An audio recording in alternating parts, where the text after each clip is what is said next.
he had the mental capacity of a 5-month-old infant. And that was shattering. I know I had reached the point of such despair and such desperation. And I'll just say it, no hope. The reason she was calling was that the 3 words that Ethan had typed in response to her question were basking in joy. Wow. What should we do to help you on this journey? You just have to love me. And that is your job. The rest is my job to do. Oh my God. I took my first deep breath in 11 years. Wow. Today we have a very special guest, a friend of mine, a neighbor almost in the same town as me, Heidi Rome. Welcome, Heidi, to the podcast. I'm so excited to have you. Thank you so much, Chitra. So happy to be here. Awesome. All right. So this podcast is all about the mindset, and we're going to dig deep into a mindset shift that you had to make in your life. And I love the story and the way you share it. So I can't wait for my audience to hear it as well. But before we start, would you please introduce yourself to the audience? Of course. I am Heidi Rome, and I describe myself as an autism mindset coach, because how do you describe helping families move from a tragedy narrative about a situation, a neurological condition, have them move from that tragedy mindset into one of hope and possibility. So that's how I am describing myself. That is my mission to do. And such needed work in this world. So Yes. thank you for doing it. Thank you for going through your own journey so that you can come out stronger and help other parents along the way. So tell us a little bit about your journey with being an autism mom. Yes, well, my younger son Ethan is now 19, and he has severe autism. So he uh, is a non-speaker, and his nervous system is very dysregulated. So there are a lot of behaviors that are associated with severe autism in terms of agitation and very sensitive to sensory overstimulation. So he's on that end of the spectrum, and that end of the spectrum doesn't get a lot of publicity. The term autism and the spectrum is really too wide. Everyone in the community acknowledges that. It almost becomes meaningless because that same word can be used for Leonardo da Vinci and others of that, ilk, who are known to be geniuses and maybe kind of quirky. And then all the way to the other end, people who really are in tremendous distress all the time, and are virtually locked away. So Ethan has severe autism. When he was 5 years old, I brought him into New York for a full evaluation. They told me then that at the age of 5 years, he had the mental capacity of a 5-month-old infant. And that was shattering. It's not unique to autism parents to have been told something like that. That is devastating and becomes a very difficult burden to bear. I then thought it was my job to fix him. I loved him. Therefore, my job was to fix my broken kid. And then I embarked on many years of trying to do that. Mm. Wow. That Yeah. is such a huge reality to accept, right? And Um, yeah, I can't even imagine what that was like. So did you know from when he was born that there was something off, or did you realize this around the age of 5? oh no, we saw pretty early that he was missing milestones. Um, Pretty quickly, he wasn't making eye contact. And the most obvious symptom, uh, as he began to mature out of being a newborn, was the lack of babbling. Mm. It was completely silent. Um, Typical babies start doing that back and forth, ma, ma, ma, ba, ba, ba. thing, and he didn't do that. He would just make certain sounds, like certain tones. And so we knew something was up, but it's your kid. You love him. Oh, he's just being him. He's a late bloomer like his mother. You start making up these stories until one thing after the other. And the pediatrician gets concerned. We brought in early, early intervention, got him therapy. We thought, great, that'll do it, that'll fix him. And then other things started happening and speech delays. Well, no speech. So you start to get clear on there's an issue.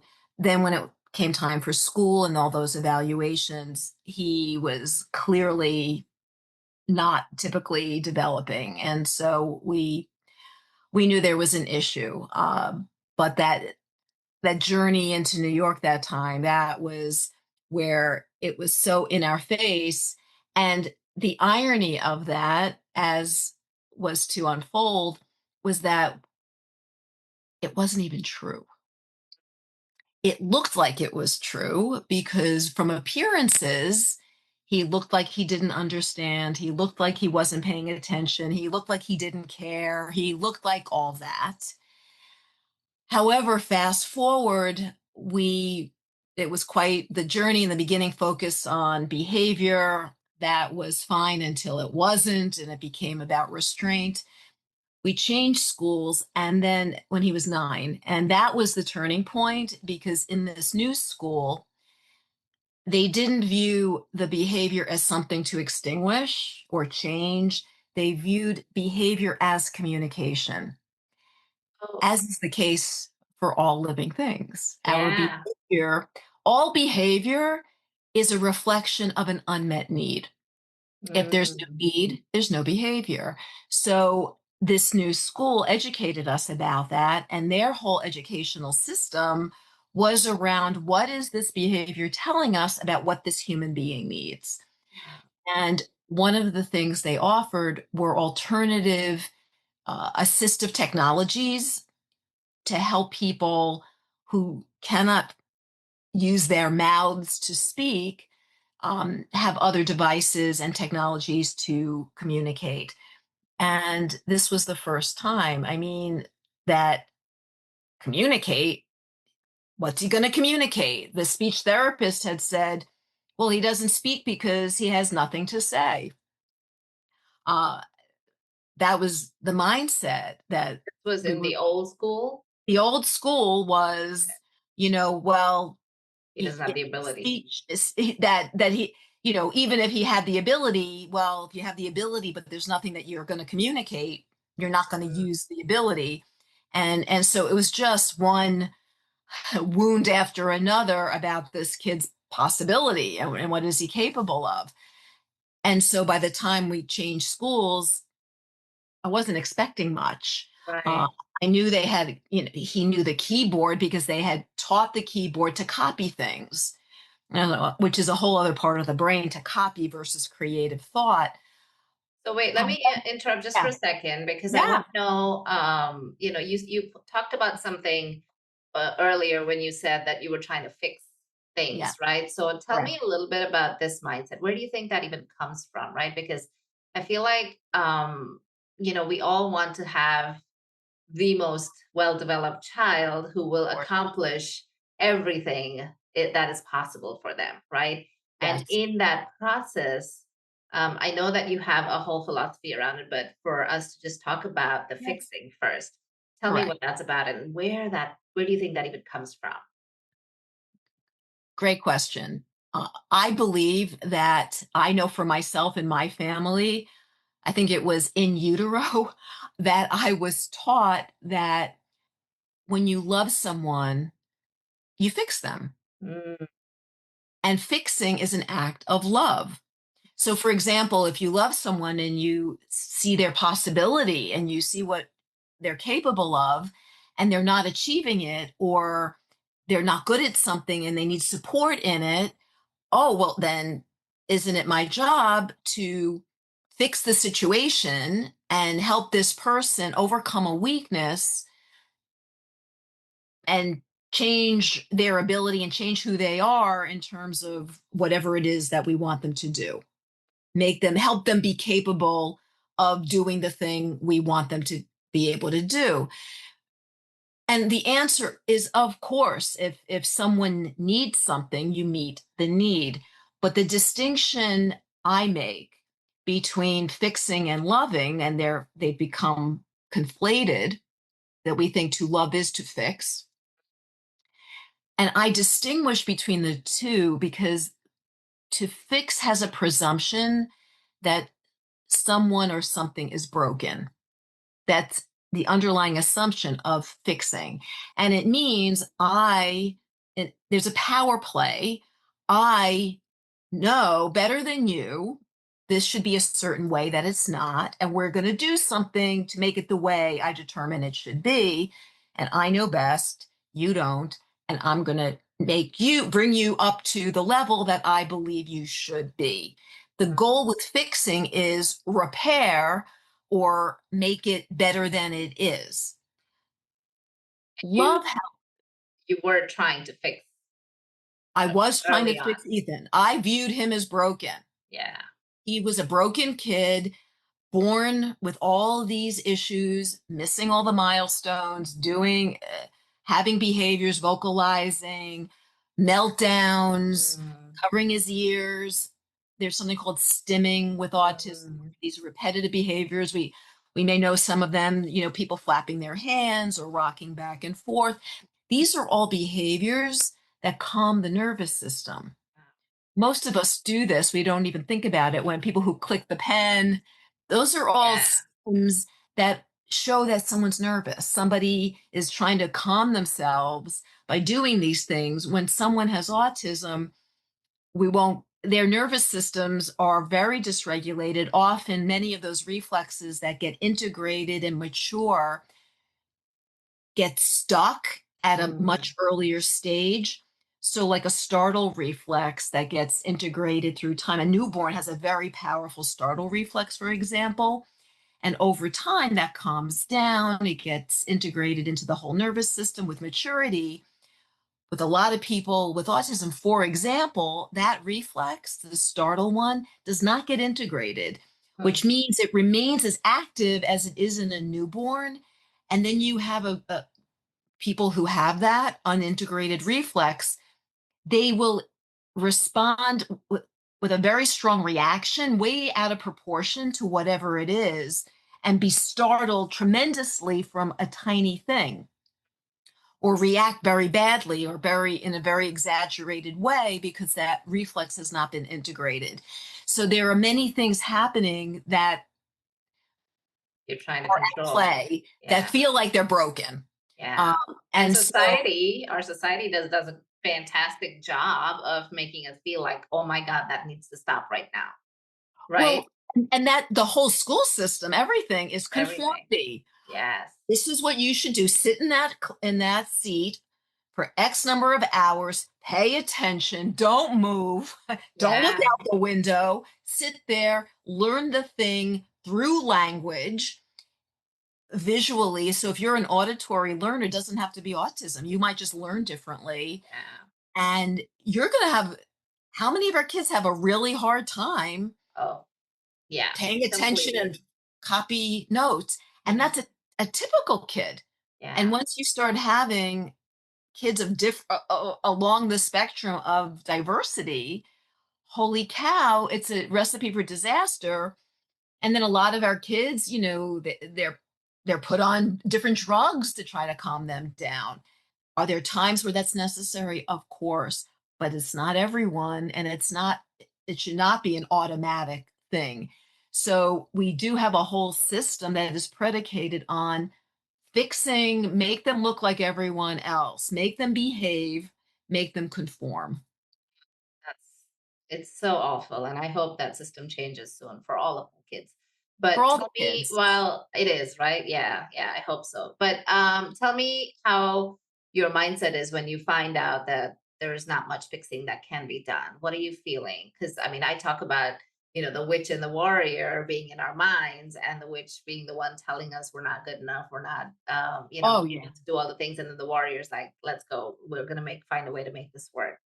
So where are you in all of this when you're learning that I can't fix this Wow. Well, I had those two witches, the witch and the warrior. Holy cow. child? Back Battling. and forth. It's a little, I can laugh now. I wasn't laughing. It was very hard to have those two things happening where all the fixing in the world, and we took Ethan to every therapy. We tried, name it, we Mm, tried it or considered it, and nothing was really working. And it was devastating. And we couldn't control it. And even though we were doing things that really in hindsight we were just so desperate that we're like, well, try that, we'll try that. When I look back now at the money we spent and the trips we took and the doctors we went to and the charlatans that are out there preying on mm, desperate parents, um now I can say, why did I do that? But at the time I was so desperate to fix. And at the same time, and I think your audience will resonate. There's then the warrior within, with all the loud fixing. There's also the wisdom of the warrior who says, "Is this really this craziness? Is that really the right way?" Even though everyone's screaming that we have to do that, is there a better way to listen within? And when she would speak with me, I was very good at shutting her up. No, no, no, no, no, we have to do it this way. But the more and more things didn't work and the more and more desperate, um, I had gone into a lot of sorrow and depression. I can't do this. I'm not a good mother. I'm not figuring this out. And I'm not curing his autism. What's going to happen?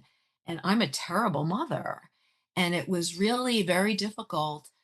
There were moments of the spark within saying, I don't know that that's the way. And there were things that were presented where I said no. And I noticed, okay, I said no to this because every so often the wise warrior said, that's not a fit, it's not worth it, because some of the things are very invasive. And there was one time in particular where I someone was recommending a certain regimen of, I don't know, it was going to be like 50 pills a day of different supplements. And I thought, oh my God, this is going to be a nightmare. I'm going to be literally wrestling with him, yanking his mouth open, injecting solution, and he'll be screaming because we had done a similar thing, and that's what had happened. And the wise mother within me said, "Don't do this. Don't do your this." intuition, your inner wisdom spoke up. Finally, she showed up and was loud enough. I had been shutting her down. No, no, no, no, no. You don't know anything. You don't know. You don't know best. And then in this situation, thankfully, she's like, yes, I do. And you're not going to do this. And it's going to hurt Ethan. And it's going to damage your relationship with your son. And I was like, and I felt the truth of it. And because I felt it resonated as true, as unfamiliar as it was to listen, it was so strong and so true that I remember suddenly being very calm Mm, and wow. walking out, taking him and just realizing, no, I will not do this with him. And we were in the doctor's office and, come on, bud, Mm, let's go. wow. I They're love looking that. at me, aren't you? Give me your Yeah. credit card. You're going to start paying for it. And I'm like, no, thanks. And I grabbed that kid and we got the heck out of there. I was like, that was close. Yeah. It's Um, amazing. I mean, I just want to point out how what you said is something that I see very often in the work that I do with intuition, right? when Mm, we listen to that inner wisdom and we honor it, there's yes. some amazing levels of calmness that come with it. Yes. And people always ask me, how do I know if it's my intuition or not? And I always tell them, you will know because the way you feel after you listen to it and It's follow the it. way you feel. Yes. So Yeah. I think you just demonstrated that for us so beautifully. And I Thank love you. that you felt that.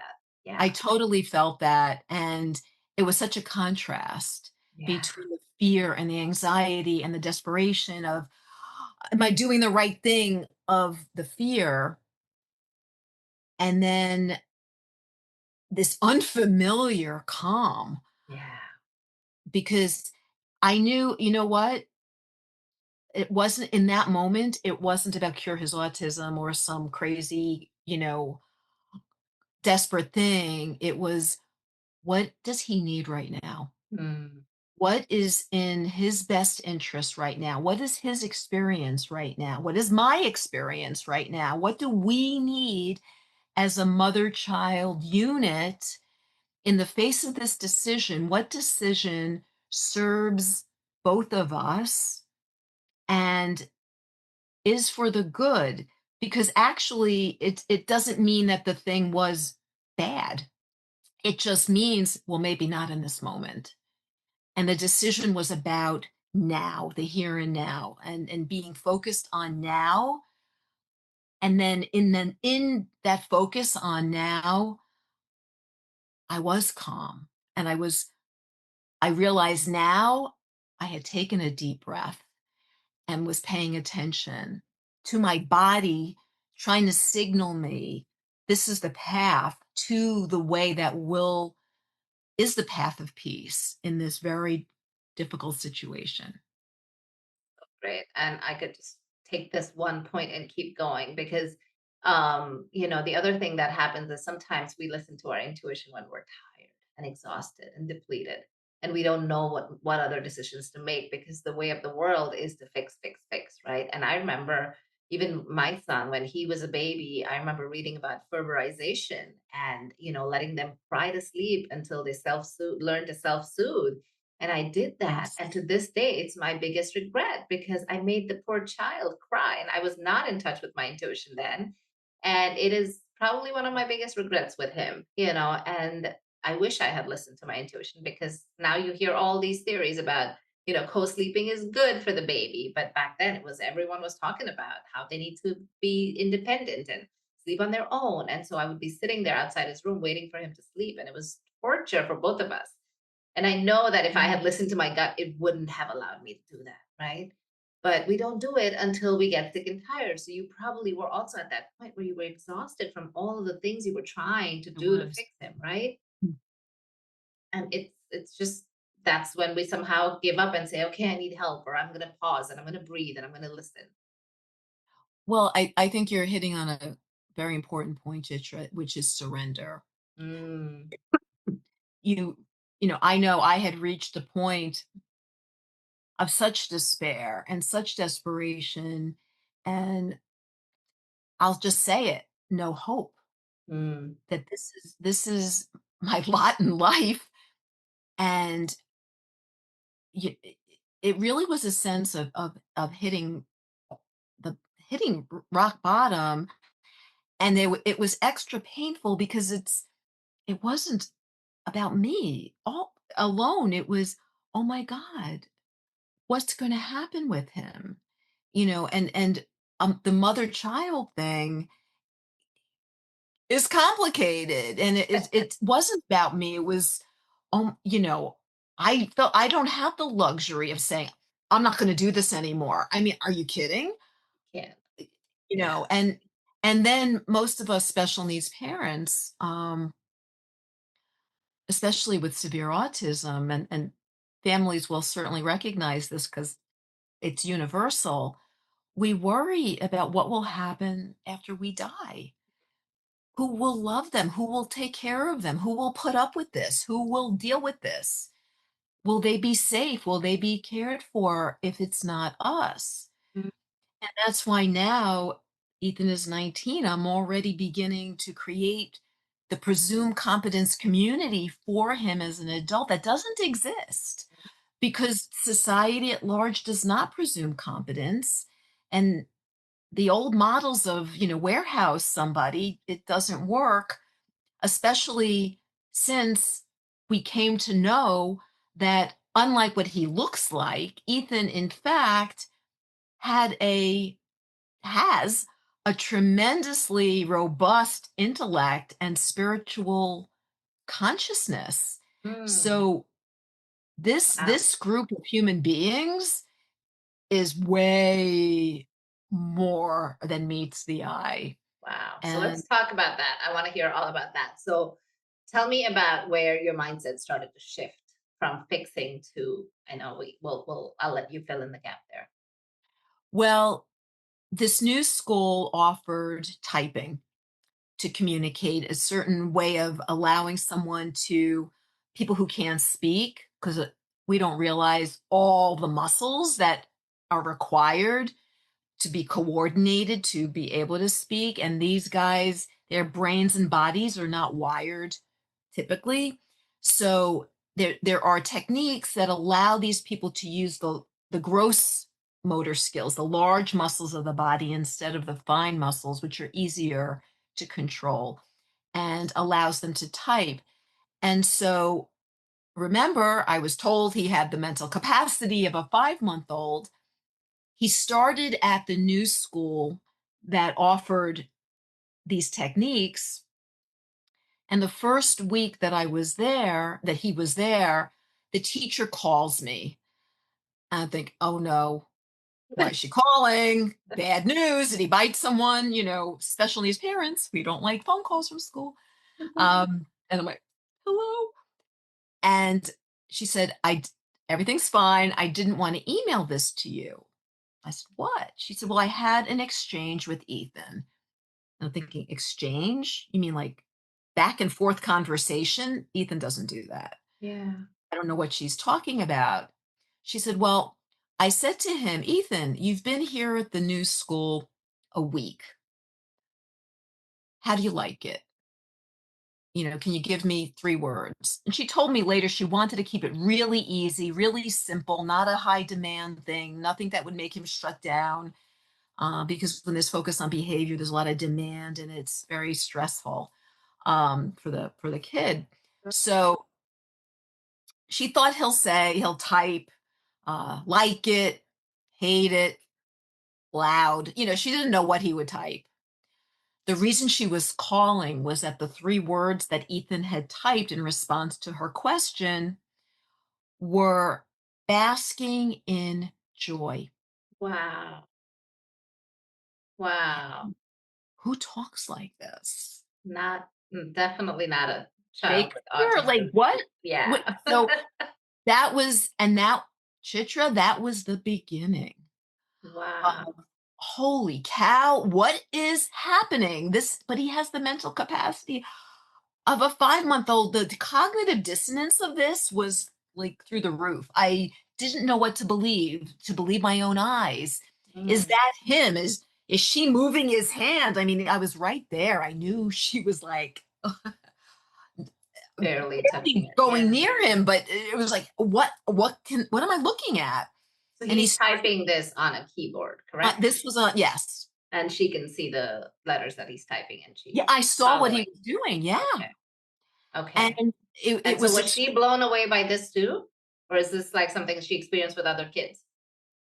well, she told, she wasn't expecting that with Ethan, but Right. yes, her experience with other kids is, yeah. Oh, yeah. I mean, she had typed with thousands of kids at this point, and so she wasn't shocked that it was happening. I was the one who was blown away. And as I continue to go in and practice the typing, Ethan would continue to type these, what the heck? One thing he liked to, this was a long time ago, it was probably 10 years ago, he liked to watch the news.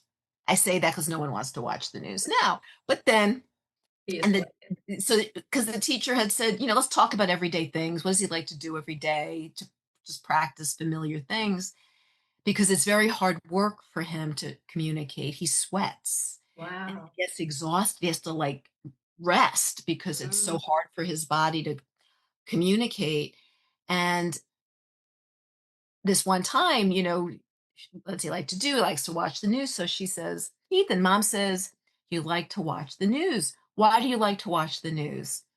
And he's 9 years old.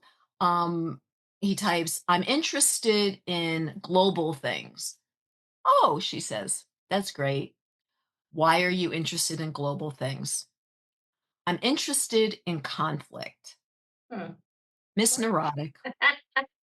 I'm like, why? I'm thinking, why is he interested in conflict? Is he a criminal? What's that about? Oh no. Now, this Chitra, I'm going to throw myself under the bus. This would be the moment to tell you he won't type with me. Oh my God. And I wonder why. I wonder why. Well, we asked, and we actually have a video of this, which is pretty Yeah. hysterical at my own expense, where I say, Ethan, I want to type with you. Now, this kid he does have a few words. Um, he says, no, like full out, no, mommy, no. Come on, I really want to type with you. No, why? I'll give you a Oreo cookie. Like, what do you want?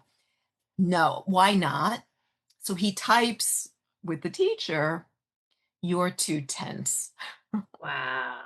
I was like, I we mean, all think about the in oh my God, the processing, right? I mean, I don't think normal or typical 9-year-olds have that kind of capacity, oh, right? absolutely. Oh, for sure. So it's So unbelievable. we all laugh, and I said, "You're right.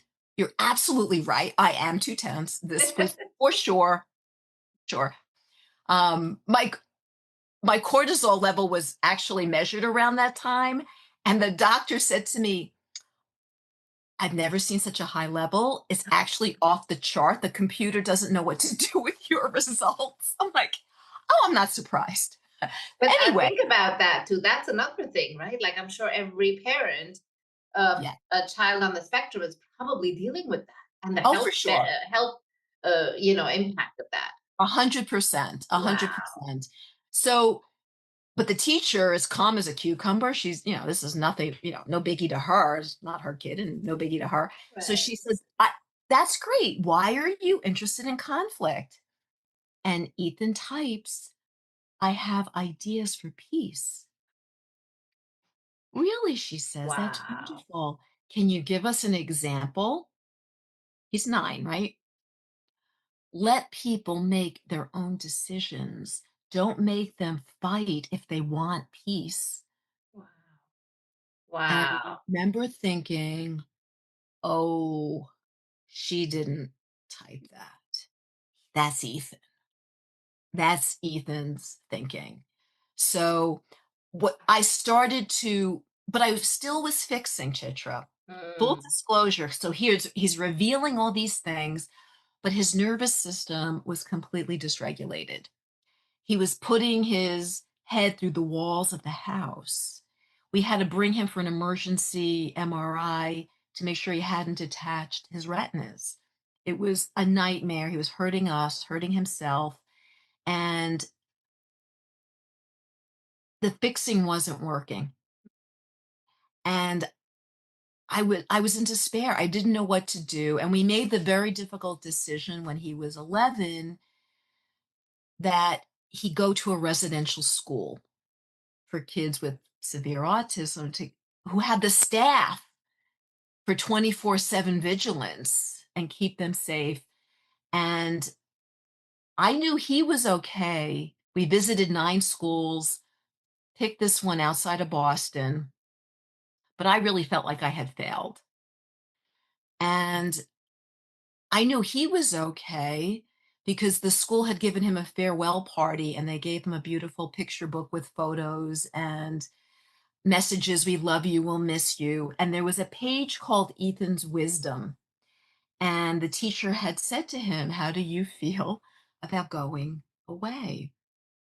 And Ethan had typed on this, yeah, we have the page, my, I'll miss Celebrate the Children, the name of the school. I'll miss Celebrate the Children, but my journey takes me to Boston.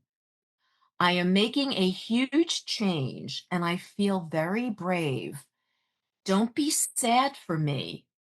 Are quitters a failure or choosing a different path to success? So I knew he was all right with it, but I was not. He's 11, sending him away, Different state. a different state where, Uh, we were going to visit him at once a month, and we were going to lose the typing because it's controversial. People can't believe, they cannot presume competence. They can't believe, you don't believe that guy can really type anything, do you? We know he's not capable of, right. So they don't believe it, and it's controversial. Let's mm, just say for the moment. And we were going to lose it.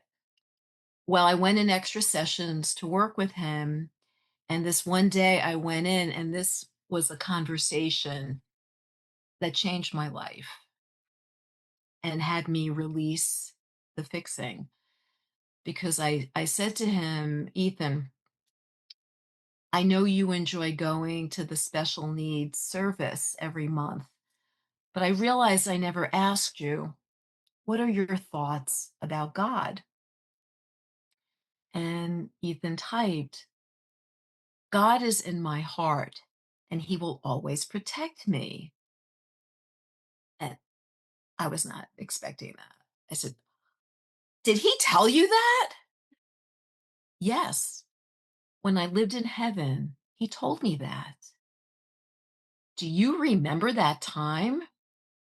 When I lived with God, I wasn't named Ethan yet." "What was your name?" "I was not to remember it. I had many before." mm. "Do you remember anything else from that time?" "I remember a time without a body. In heaven, there are no bodies, just spectacular energy." Wow. "Did you choose to come here as Ethan Rome?" "Yes, I picked to be me and had many challenges." "Did you pick us as your family?" "We were family before. We didn't live here. We lived in a small group, but got hurt by warriors." "Why did you choose to come back with challenges?"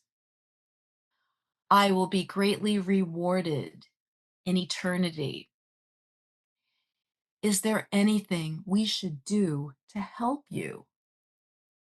"I have to complete my journey as prescribed by God." "Does it feel longer than you thought it would be?" "Yes, the journey is unfathomably longer than expected." And then I had to ask him again, "What should we do to help you on this journey?" "You just have to love me, and that is your job. The rest is my job to do." Oh my God. Yes. Oh, wow. Wow. That's a lot. And that You was when I just have to realized, love me. not fix me, not change me, not take my sovereignty and live my life for me. Just love me. That is so profound. So profound. How does that make you feel when you hear that? Oh my goodness. I remember the feeling. I took my first deep breath Mhm. in 11 years. Wow. And the wave of relief, and I remember thinking, when I saw the words, thinking, "Love you? I can do that. I can't do anything else. I couldn't fix, but I Wonderful. love you." And that's why I wrote a book.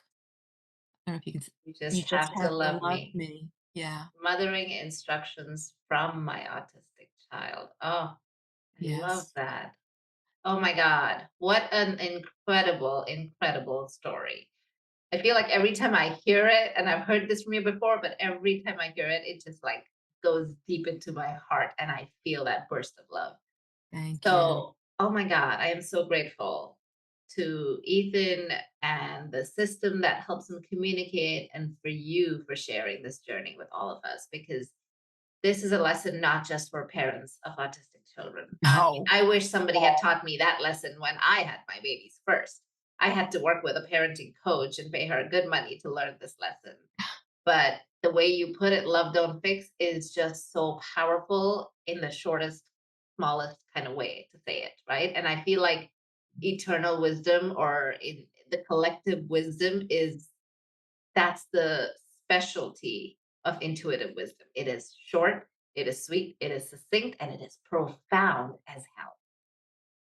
Thank you so much. Well, and I shared it, I asked Ethan's permission because when he first shared it, he actually was hesitant to have the conversation, have other people hear it. Mhm. And so when it was done and time had gone by and I was like, wow. I thought, well, but I want to share it, but I don't know. So I said, Ethan, is it all right with you if I tell other people what you typed? The reason is that I know how soothing it was to me, and I think your message would be soothing to the other moms out there who are in a lot of pain because their kid has autism or some other challenge. Is it okay with you? And this kid who language is so hard for him, he said a word that is very difficult for him to say. He said the word yes, So and he heard the grateful. reason. So grateful. Oh my God, this is so amazing, so amazing. And I'm so glad you turned it into a book and you share it and you're talking about this. So tell us about how your relationship is with him today, and then the project, the special project that you're working on, because I want everyone to hear about it. And I know that the story will resonate for other parents, whether it's autistic or not.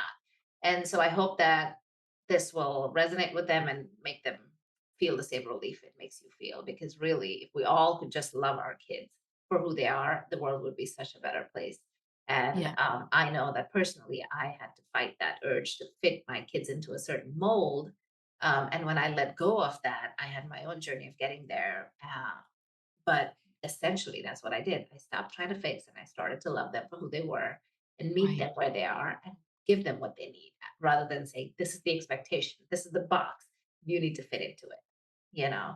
So, Exactly. yeah. That's our challenge in this culture is to break that paradigm and choose a different way, instead of rejecting someone for who they are, to say, I accept you. I love and accept you, and it is what it is. And it doesn't mean people think it means giving up. And it's like, or not. There's still the full responsibility to love, support, guide, educate, protect, all of it, but not change arbitrarily based on some random standard that is someone else's. And so that's the distinction to do that. And I actually talk when I give talks, I say, I had to figure out, okay, you just have to love me. What does that mean? And love, I'll just say briefly, love is not just feeling warm and fuzzy. In fact, the Greeks have what, 10 words for love. Love is acting in service, especially when you do not feel warm and fuzzy. And so I say, love asks two questions. How can I be of service? What is needed in this moment for the other and for myself? And when we come back to that service, and it's the infinity symbol of giving and receiving, and you and me, and a win win, that is the path forward. And it's right now, not 5 minutes from now. Go within, take that breath, What is needed in this moment? Because the further you go, the further you see. You take one step, one baby step forward, and the vista changes and the perspective changes, and you see that much further, and the path will open before you when you know that that inner wisdom is guiding you. The light will shine and lead you forward. Beautiful. So beautiful. Oh, such a great story. So many great lessons here. So tell us about this incredible project that you are about to work on. Well, what is in service to Ethan now and the young people like him as they prepare to age out of the school system and the protections afforded children into adulthood, disabled adulthood. And it's an old system. When they had 30 years ago, they had shut down the institutions, rightly so. And they said, okay, big is bad. And we're going to go to a group home model, no more than 4 people or 5 people. But that model is absolutely not good for someone with severe autism, where you need community, you need a group supporting the group. And if one person needs extra help, you're not neglecting the other high need people. So you need community of staff, of the residents, of families, win-win, and one that presumes competence and that accepts all modes of communication, whatever that is. No, however anyone chooses to communicate, communication is a human right. All modes are acceptable, whatever works for that person. We accept sign language for the deaf, we accept braille for the blind, we accept typing and all communication for the non-speaking. And this community will presume competence and be the community that these high need, high consciousness humans need, because not everyone is a genius at all. However, 100% of the time, not 99, 100% of the time, they are capable of more than we assume to be true. Wow. So, what is your dream for this community? What does it look like? This community will house not just four, but clusters of 4 or 16 or 30, whatever the numbers work. And they have their privacy. Each young adult will have their privacy and community and protection. And they cannot exit to just leave the building because of the sense they tend to elope when their nervous system gets triggered. So residentially, it will meet their needs, and staff will be interconnected and living there too, with them, among them, as they need. No, the Goldilocks standard: not too much, not too little, just right support. Families will be involved, and then the innovation center. Instead of sticking them in front of a TV screen all day or assuming that all they want to do is get shopping carts out of a parking lot, not that that's a bad thing, but it's not the only thing.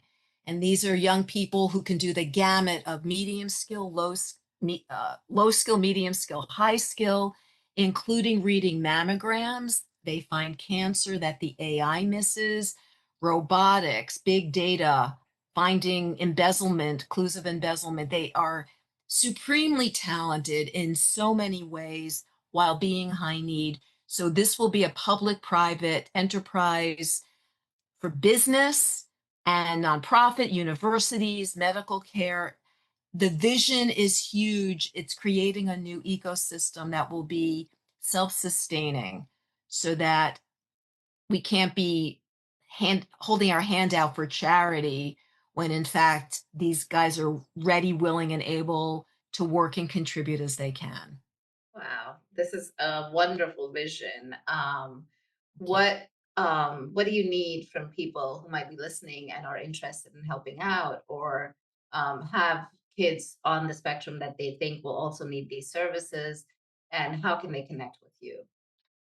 We are pulling together the team at this Mhm. point. Certainly, the money is a huge thing. Anything to hire the talent that we need and begin to pull together. So we need attorneys and the financial people and the creatives who understand that we're creating something new here. It's not who knows how to do X and we'll do it. It's yes, we want to leverage all wisdom and understand we're creating something new that is individually, based, human based, to meet the need that so that organically all their needs are met for their lifespan. So who for the most part it probably will be parents of high need autism. The goal also is to not only have the high need, but the other rings, because you have people who are neurodiverse and really would appreciate a very supportive community and would be amazing buddies to the very high need non speaking guys and girls. So, eventually that's what we're going to need. At this point, it is people who want to join us, start doing the work, help us get set up, and then brainstorm and ignite the vision of what our guys so need and completely deserve. Mm, what a visionary idea. And I love that you're already thinking about this. You're hoping to build a space in New Jersey, correct? Yeah. Yes. Okay. So if somebody is interested and they're listening, they're like, they want to get involved, whether they have an autistic child or not, and they're excited about this project, how do they connect with you? I'm in LinkedIn, Facebook Messenger. You can go to my website, HeidiRome.com. Mm, However you want to reach out to me, we've okay. made. And we're going to link everything in the show notes so people can access Thank it you. easily. Oh my God, what an amazing conversation. I know we've gone beyond time, but I don't I care because this know. is so Thank you. beautiful. And I think that we needed to hear all of it. And so thank Oh, you so much, Heidi, for being thank here, for you. sharing your story, for honoring Ethan's life in this beautiful, amazing way and making it your life purpose. I Yeah. know he is here to do big things, but he also needed help through his parents. And so for you to show up for him is incredible. And I wish you all the best with this amazing visionary project Thank of yours. you. And I hope it comes to life sooner than you can imagine. And I Thank hope you receive all of the help and the guidance and the forces that you need to make this a reality.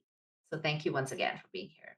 Thank you so much. Your goodness and kindness, I feel, is radiating out and will magnetize the human beings we need to do this sacred work. Absolutely. We are putting it out in the universe. So Putting everyone it that's out. listening, yeah. And so it is. So it is. Thank you, thank you, thank you. Thank you.